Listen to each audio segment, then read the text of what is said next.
Assalamualaikum warahmatullahi wabarakatuh. Pemirsa AHA TV yang dirahmati Allah, alhamdulillah berjumpa kembali dalam acara Teropong Media. Kali ini pemirsa, kita akan membahas insya Allah isu yang ramai, isu yang aktual ya, tentang apa yang disebut sebagai Islam Nusantara.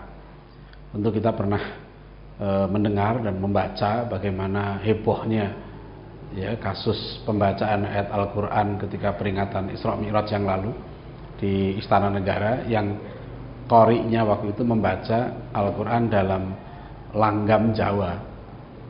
Kemudian muncul pro kontra yang sangat keras sampai ke pelosok-pelosok ya. Saya pun beberapa kali diminta membahas masalah itu ya. Ada wartawan juga yang telepon untuk membahas isu apa itu membaca Al-Quran dalam langgam Jawa gitu ya.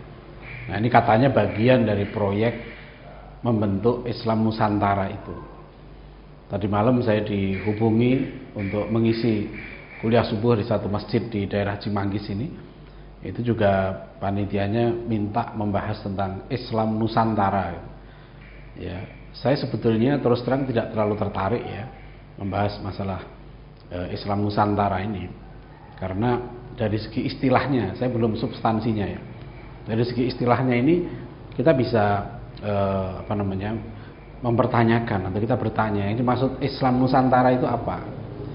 Apakah Islam yang punya ajaran tertentu yang berbeda dengan yang lain? Jadi Islamnya atau Muslimnya, ataukah peradaban Islam? Ya, di sini ada 3 unsur. Ada Muslim ya, yang tentu kehidupannya dipengaruhi oleh unsur-unsur budaya di mana dia berada gitu ya. Ada unsur Islam sebagai ad-din yang bersumber dari Al-Quran dan Sunnah, yang disebut sebagai Islam itu sendiri ya. Dan ada yang disebut sebagai peradaban Islam ya, al-hadarah al-islamiyah atau Islamic civilization. Nah, ini sebetulnya yang harus jelas.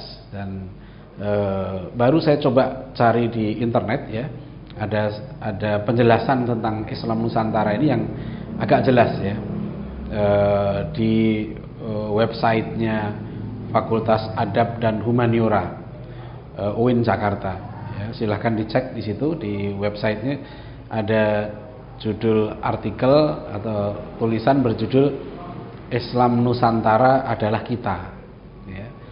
Nah, definisi Islam Nusantara ini diberikan oleh Profesor Dr.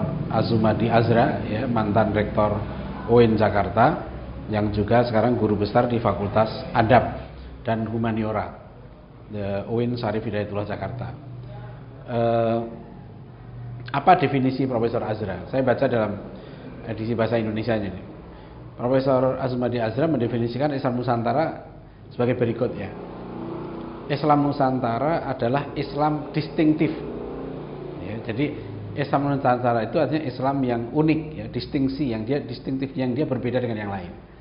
Jadi Islamnya itu beda dengan yang lain ya. Kenapa? Sebagai hasil interaksi ya, kontekstualisasi, kemudian ada indigenisasi dan vernakularisasi Islam universal dengan realitas sosial, budaya, dan agama di Indonesia. Jadi kira-kira Islam Nusantara itu adalah Islam yang unik ya, yang distintif sebagai hasil interaksi, kontekstualisasi ya, apalagi ini indigenisasi dan vernakularisasi Islam universal. Jadi berarti ada 2 Islam nih, ada Islam Nusantara, ada Islam universal ya. Nah, Islam universal itu tadi sudah diinteraksikan, berkonteks, indigenisasi, dan vernakularisasi dengan realitas sosial, budaya, dan agama di Indonesia.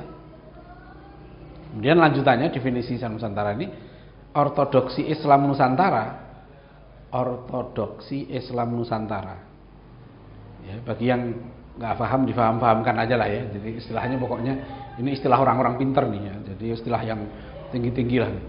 Ortodoksi Islam Nusantara, dalam kurung ya, kalam Asy'ari, fikih mazhab Syafi'i, dan tasawuf Ghazali ya, menumbuhkan karakter wasatiyah yang moderat dan toleran.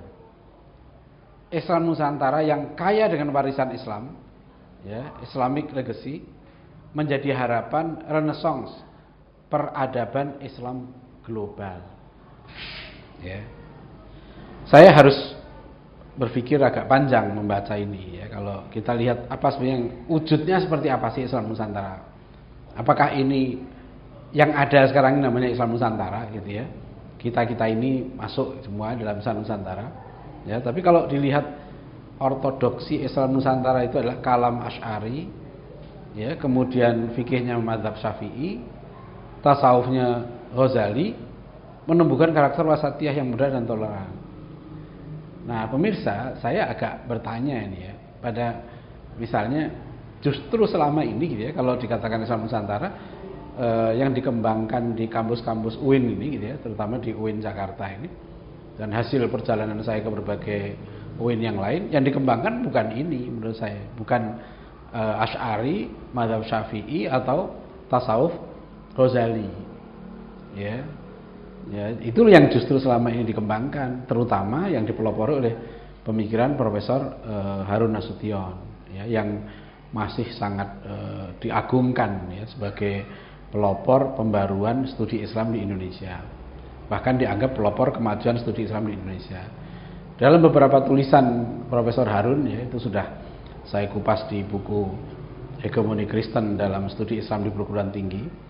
Bahkan buku itu merupakan hasil makalah yang saya presentasikan di Pasca Sarjana UIN Jakarta pada bulan Desember tahun 2005. Ya, waktu itu direktur Pasca Sarjananya masih Profesor Komarudin Hidayat yang kemudian menjadi rektor UIN Jakarta. Ya. Nah, kalau waktu itu, ya, yang saya teliti dari pemikirannya Profesor Harun Nasution, jelas Profesor Harun Nasution mengembangkan Mu'tazilah, ya, mengembangkan Mu'tazilah. Itu jelas, dan beliau dengan sangat tegas menyatakan, ya, bahwa pemikiran Mu'tazilah itu harus menggantikan pemikiran Asy'ariyah. Jadi target Profesor Harun itu jelas, eksplisit, ya, di buku-bukunya eksplisit bagaimana mengganti kalam Mu'tazilah, kalam Asy'ariyah yang dia katakan ortodoks, diganti dengan teologi liberalnya kalam Mu'tazilah. Bahkan Profesor Harun Nasution terkenal, ya, dengan ungkapannya bahwa Muhammad Abduh itu lebih Mu'tazilah dari Mu'tazilah. Nah, inilah yang kemudian telah dikritik dengan sangat keras, ya, pernah saya tulis di Catatan Akhir Pekan juga, dikritik dengan sangat keras oleh Dr. Eka Putrawirman, ya. Dr. Eka ini master dan doktornya di Maroko dalam bidang filsafat Islam, ya. Kemudian dia juga sekarang ini mendapat suara terbanyak dalam pemilihan rektor IAIN Imam Bonjol di Padang, ya, Dr. Eka Putrawirman ini dari Senat Guru Besar, dan Dr. Eka Putrawirman itu meneliti khusus itu pemikiran Harun Nasution, kemudian meneliti teks aslinya kitabnya Muhammad Abduh, ya, Syekh Muhammad Abduh. Ketika diteliti, justru kesimpulan Dr. Eka Putrawirman tidak betul. Muhammad Abduh itu adalah Mu'tazilah, ya. Muhammad Abduh ini adalah Asy'ariyah, ya. Sampai Dr. Eka Putrawirman mendapatkan kutipan yang menarik karena Abduh mengatakan Mu'tazilah itu adalah man la aqla lahum, ya, manusia-manusia yang tidak punya akal. Jadi kritikannya keras sekali. Bagaimana mungkin Abduh yang mengkritik Mu'tazilah kemudian oleh Profesor Harun, ya, dikatakan sebagai lebih Mu'tazilah daripada Mu'tazilah. Itu keliru besar. Saya pernah diundang, ya, di IAIN Imam Bonjol, ya, mendiskusikan masalah ini. Dan waktu itu saya dipanggil dengan Profesor Duski Samad, Dekan Fakultas Tarbiyah IAIN Imam Bonjol, yang Profesor Duski Samad ini beliau murid dari Profesor Harun Nasution di UIN Jakarta ketika mengambil program doktor. Jadi kalau kemudian sekarang ini, ya, Profesor Azumadi Azra mengatakan bahwa yang dikembangkan itu adalah kalam Asy'ariyah, kemudian fikihnya Imam Syafi'i dan tasawuf Imam Al-Ghazali ini sangat menggembirakan ya. Tapi kita tunggu apakah betul ya, karena di buku yang lain kita baca justru beliau menyatakan bahwa yang dikembangkan di IAIN itu adalah pemikiran Islam liberal ya. Itu bisa dibaca di buku IAIN dan Modernisasi Indonesia ya, terbitan UIN Jakarta sendiri. Jadi ini saya masih menunggu ini dari apa yang diformulasikan sebagai Islam Nusantara itu. Ya, apakah karakter wasatiyah itu yang berangkat dari ortodoksi, ya, kemudian menumbuhkan karakter wasatiyah yang moderat dan toleran. Ya, Islam Nusantara yang kaya dengan warisan Islam, ya, menjadi harapan renaissance peradaban Islam global. Renaissance ini, ya, sekalian ya para pemirsa TV yang dirahmati Allah, renaissance itu maknanya rebirth, ya, lahir kembali. Itu yang dipakai oleh orang Barat, ya, dari peradaban asalnya peradaban Romawi dan Yunani, kemudian peradaban abad pertengahan. Nah, abad pertengahan yang berlangsung hampir 1000 tahun itulah yang kemudian menyebabkan ya orang-orang Barat, waktu itu orang-orang Eropa ya, mereka kemudian meninggalkan agama dan mengatakan kami lahir kembali.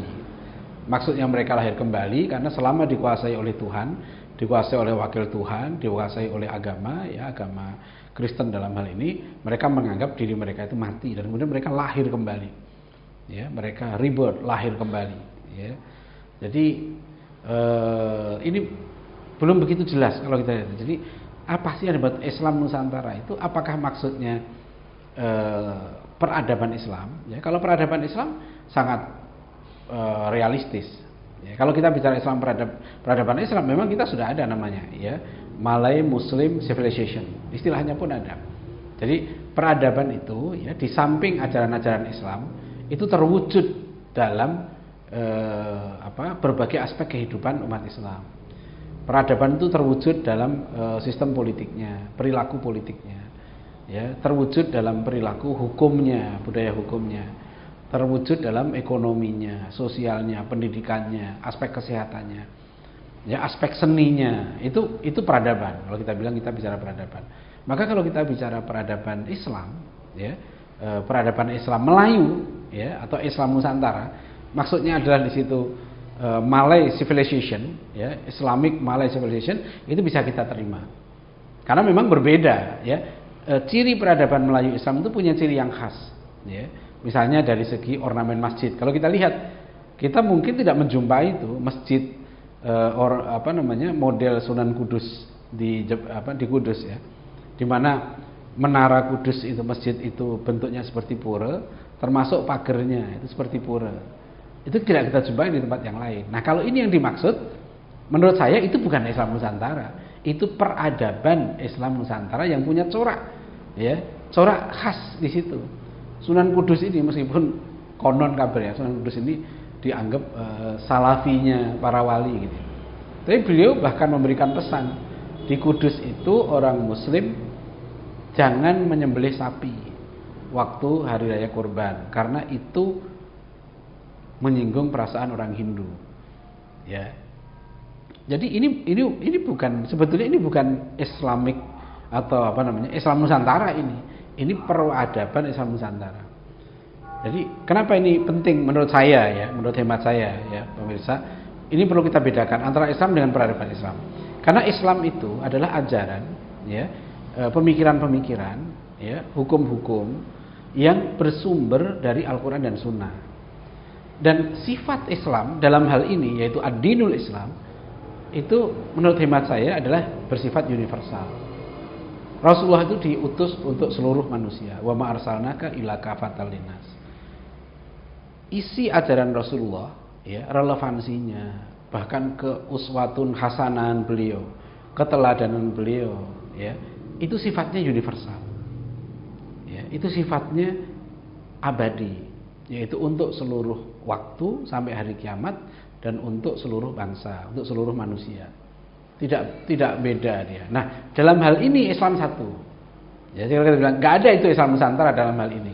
Karena misalnya sholatnya orang Islam itu sama. Kita pergi ke belahan dunia manapun ada orang Islam yang sholat, kita makmum aja di belakang. Ya, saya pernah merasakan sangat bersyukur ya, ketika dari perjalanan dari Kairo ke Jakarta, kita singgah di Masqat ya, di Oman Bandara Internasional. Di situ saya sholat, kebetulan saya menjadi imam di situ. Dari belakang kita ya, itu orang-orang dari berbagai dunia datang ya, datang ikut sholat dan makmum aja di belakang kita. Dia nggak nanya kita orang mana, kita partai apa, kita mazhab apa, kelompok apa. Pokoknya itu satu. Dalam hal ini itu Islam satu di situ. Jadi itu tidak mengenal tuh di sini. Dalam makna ad-dinul Islam itu nggak ada. Ya, Islam Nusantara, ya, Islam Jawa, ya, Islam Sunda, ya. So, nanti kita bilang Islam Nusantara, itu Nusantara yang mana? Ya, sama nggak Nusantaranya Aceh dengan Papua? Jadi kalau hasil interaksi antara Islam dengan budaya koteka, wah itu susah itu. Ya, kita ini kan. Jadi yang dimaksud Islam Nusantara itu apa? Ya. Jadi apa namanya, Islam itu sebagai ad-dinul Islam itu tidak mengenal. Ya, menurut saya ya tidak mengenal itu. Sama saja. Kita puasa Ramadan, dimanapun kita ketemu orang Islam, puasanya kayak kita. Ya, waktunya juga, misalnya begini, kalau Islam itu menyerap budaya lokal, orang yang waktunya puasa itu ya dari subuh sampai maghrib, ya, itu waktunya. Mau subuhnya itu jam 3 pagi, maghribnya jam 8 malam, itu ya. Atau kadang-kala kalau waktu pendek, misalnya subuhnya jam 6 di satu daerah tertentu, itu ya. Kemudian maghribnya jam 3 sore sehingga puasanya lebih pendek, nggak peduli itu. Mau dia panas daerahnya, mau dingin, mau cuacanya itu hujan atau kering, nggak peduli.